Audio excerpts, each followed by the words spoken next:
یہ آج سے 5 سال پہلے کی بات ہے۔ میں اس وقت تک شہر نہیں آیا تھا۔ ہم لوگ کھیتی باڑی کرتے تھے تو کھیتوں کو پانی دینے کے لیے باریاں ہوتی تھیں۔ سب اپنی باری پہ کھیتوں کو پانی دیتے تھے۔ ہماری باری عموماً دن کے وقت ہوتی تھی، لیکن اس دفعہ اتفاق کی بات ہے کہ میرے پڑوسی نے مجھ سے کہا کہ اپنی باری مجھے دے دو اور رات کی باری تم لے لینا۔ میں نے بھی مصروفیت کی وجہ سے حامی بھر لی۔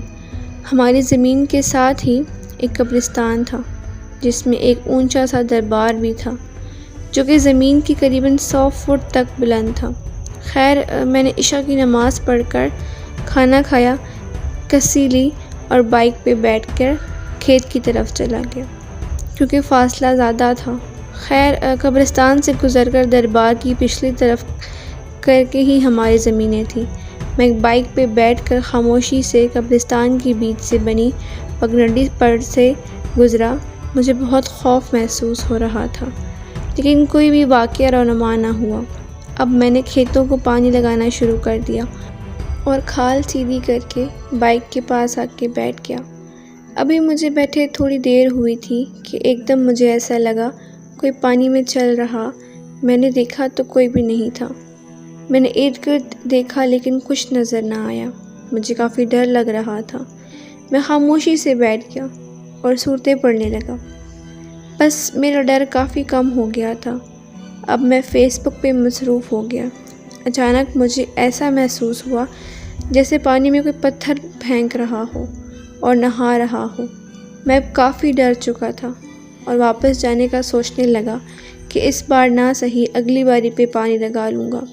یہ سوچ کہ میں نے پانی کو کھلا زمین میں چھوڑ دیا، کیونکہ نہری پانی تھا، میں بند نہ کر سکا۔ اچانک پانی میں بھینس کا بچہ آ کر نہانے لگا۔ میں حیران و پریشان کہ اب یہ کیا مصیبت ہے۔ اس بھینس کو میں نے بھگانے کے لیے پتھر مارا تو مجھے ایسا لگا جیسے وہ ہنس رہا ہو۔ میں اب مکمل طور پر ڈر چکا تھا۔ اتنے میں ایک بوڑھا جو بہت مشکل سے چل رہا تھا، اس نے ایک لکڑیوں کا گھٹا سر پہ اٹھا رکھا تھا۔ میں اسے دیکھ کے پریشان ہو چکا تھا۔ اس نے مجھے پکارا کہ یہ لکڑیاں میرے گھر تک پہنچا دو۔ میرے دل میں رحم آیا۔ حالانکہ میں کافی ڈر چکا تھا، مگر اس بوڑھے کو دیکھ کر ڈر کافی کم ہو چکا تھا۔ میں نے لکڑیاں سر پہ رکھیں اور اس بوڑھے کے پیچھے پیچھے چل پڑا۔ اس کی رفتار انتہائی کم تھی۔ وہ دربار کی طرف چلنے لگا، جس کا میں نے پہلے بتایا کہ قریباً 100 فٹ اونچا تھا۔ اس طرف چلنے لگا۔ میں بھی حیران تھا لیکن خاموش تھا۔ اس بوڑھے نے بتایا کہ اس کا گھر اس دربار کے نیچے ایک غار میں ہے۔ میں اس کے گھر کے اندر داخل ہوا، جو کہ کچی مٹی میں سوراخ سا تھا۔ اندر داخل ہوا، وہ بوڑھا میرے آگے تھا، جس میں مکمل اس سوراخ کے اندر داخل ہو چکا تھا۔ تو وہ بوڑھا اچانک سیدھا ہوا اور ہنسنے لگا۔ میں ڈر گیا اور بھاگنے کی کوشش کی، لیکن یہ کیا، دروازہ کہاں گیا؟ میرے اوزان اس وقت خطا ہوئے جب دروازہ موجود نہ تھا، جبکہ میں جہاں بھی دیکھتا مجھے شیشہ نظر آتا۔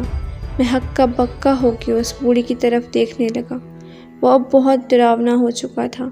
میں نے ایک بار پھر دروازہ ڈھونڈنے کی کوشش کی، لیکن دروازہ نظر نہ آیا۔ میں نے اس بوڑھے سے کہا کہ میں نے تیرا کیا بگاڑا ہے؟ میں نے تو تیری مدد کی ہے۔ اس نے کہا لگایا اور شدت سے رونے لگا۔ ایسا لگ رہا تھا جیسے تیز ہوا درختوں کے پتوں سے ٹکرا کر گزر رہی ہو۔ پھر وہ بوڑھا خاموش ہوا اور کہنے لگا، میرے بیٹے کا کیا قصور تھا؟ وہ بھی تو صرف نہانے آیا تھا۔ اس نے ایک طرف اشارہ کیا کہ دیکھو۔ میں نے دیکھا تو مجھے وہ واقعہ یاد آ گیا جب ایک بھینس کا بچہ نہا رہا تھا تو میں نے اسے پتھر مارا۔ وہ وہاں سے بھاگ گیا، لیکن وہ کہاں گیا تھا یہ مجھے پتہ نہ تھا۔ اب میں نے دیکھا کہ وہ تھوڑی دیر بھاگا تھا، پھر گر کے مر گیا۔ میرے اوزان خطا ہو گئے اور میں بوڑھے سے معافی مانگنے لگا کہ مجھے نہیں پتہ تھا کہ وہ مر جائے گا۔ اس اثناء میں بوڑھا میری طرف بڑھنے لگا اور میں پیچھے کی طرف چلنے لگا، تو میں پیچھے نہیں دیکھ رہا تھا، تو میں دروازے سے نکل کر نیچے گہرائی میں گر گیا۔ تب مجھے پتہ چلا کہ دروازہ تو موجود تھا، بس میری نظروں سے بوڑھے نے اسے ہٹا دیا۔ میں نے جلدی سے اٹھ کر بھاگنے کی کوشش کی تو میرا پاؤں ایک درخت سے لگے پھندے میں پڑا اور اس پھندے نے مجھے الٹا درخت کے ساتھ لٹکا دیا۔ وہ بوڑھا اب غار سے نکل آیا تھا۔ اب وہ میری طرف بڑھ رہا تھا۔ اس کے ہاتھ میں درانتی نما کوئی چیز تھی۔ مجھے اب اپنی موت صاف نظر آ رہی تھی۔ وہ بوڑھا روتا ہوا میری طرف بڑھ رہا تھا، لیکن جب اس نے مجھے الٹا لٹکا ہوا دیکھا تو ڈر کے چیخنے لگا۔ وجہ جلد میری سمجھ میں آ چکی تھی۔ وہ پھندا کسی چڑیل کا تھا جو اب خوفناک طرح سے مجھے دیکھ کے ہنس رہی تھی۔ اس نے مجھے اتارا اور کھانے کی تیاری شروع کی۔ میں سورت پڑھنے لگا۔ اس نے چلانا شروع کر دیا کہ بند کرو یہ پڑھنا۔ مجھے سمجھ آ گئی کہ یہ قرآن سے ڈرے گی۔ میں نے آیت الکرسی پڑھی اور خود پہ پھونک دی تو وہ مجھ سے دور ہو گئی۔ اس نے مجھے چھوڑ دیا۔ میں بھاگتا ہوا قبرستان سے باہر آ گیا۔ اس وقت مجھے آواز سنائی دی کہ تیرے قرآن نے تجھے بچا لیا، ورنہ میں نے آج تک جس کو بھی پکڑا اسے کاٹ کھایا۔ اس وقت فضا میں عجیب طرح سے بین کی آواز گونجنے لگی، جو کہ اس بوڑھے کے بیٹے کی میت پر ہو رہے تھے۔ میں نے اپنا موٹر سائیکل لیا اور جلدی سے گاؤں آ گیا۔ اس کے بعد کبھی بھی رات کو اس طرف نہ گیا، بلکہ دن کو بھی ڈر لگتا تھا، تو میں نے زمین بیچ دی اور شہر آ گیا۔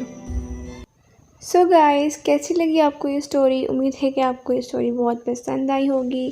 سو سبسکرائب کریں میرے چینل کو، لائک، کامنٹ اور شیئر کریں اس کو اپنے فرینڈس کے ساتھ۔ اگر آپ کے پاس بھی کوئی ایسی اسٹوریز ہیں تو مجھے کمنٹ سیکشن میں لازمی بتائیے، میں اس کو ضرور یہاں پہ آپ لوگوں کے ساتھ شیئر کروں گی۔ تب تک کے لیے اللہ حافظ۔